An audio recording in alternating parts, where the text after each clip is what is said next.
What's going on, everybody? It's JRPG enthusiasts here. Your Japanese role-playing game. Shit. Damn it. Well, you guys know who it is. It's Shadow Elite here, and I gotta share my 2 cents on this Final Fantasy XV news. Alrighty, people. So today we gotta talk about Final Fantasy XV, and Final Fantasy XV is a game I have a interesting relationship with, but to be quite honest, I'm glad, people. I am glad that Final Fantasy XV, the upcoming DLC, for the most part, has been canceled. I've seen so many people talk about Final Fantasy XV on YouTube, and they're afraid to honestly speak their mind about this game with, backlash probably coming from their subscribers and whatnot. But no, not me. I'm going to tell you guys just how I feel, and you know what? That's the way it's gonna be, all right? I'm not gonna sugarcoat my words here. I did not care for Final Fantasy XV, and when this news hit, and as soon as I saw it, I was like, oh well, too bad, good. Those were my exact reactions. So you have, there was a couple of DLCs that were coming out. You have Arden, Aranea, Luna, and Noctis. 3 of those 4 DLCs, episodic DLCs, mind you, have been canceled. Aranea, Luna, and Noctis. Of those, I would say Aranea was the only one that deserved to get her own episode because the fan base just loves her so much. And I would probably like her too. I would probably like Aranea too if she had some more fucking time in the story. If she had some more screen time, if she had some more dialogue, if she didn't just come and go with you and, the rest of Final Fantasy XV, from a story perspective, pretty much a clusterfuck.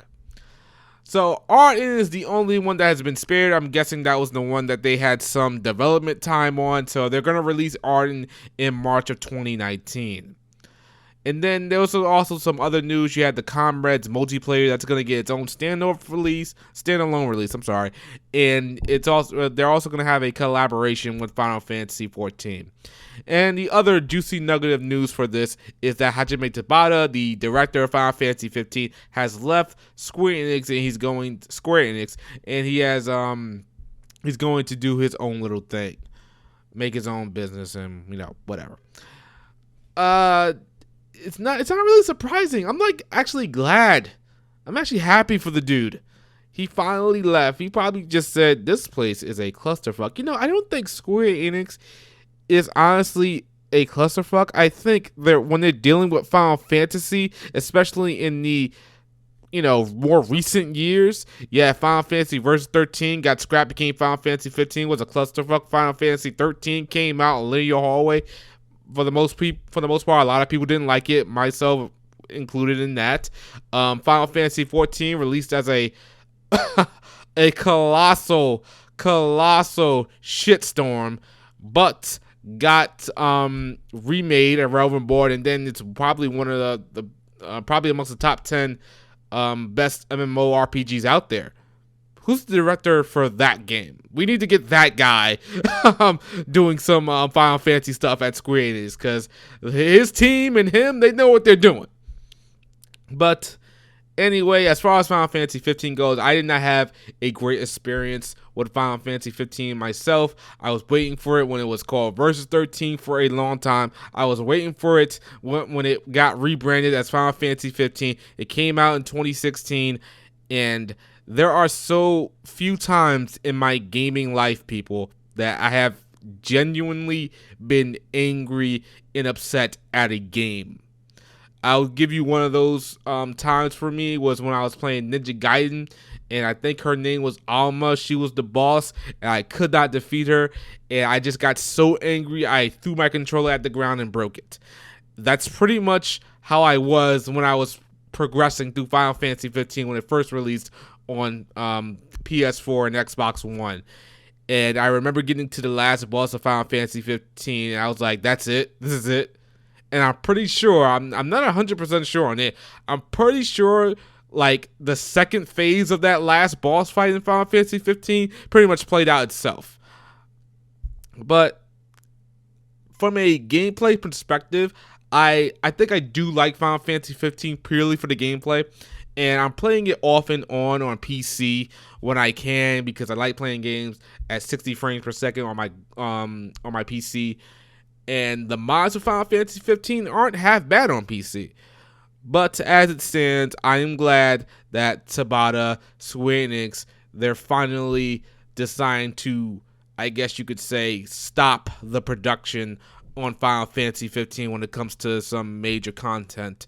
Like I said, they still got some things going on, but I think this marks the end of updates and whatever have you for Final Fantasy 15.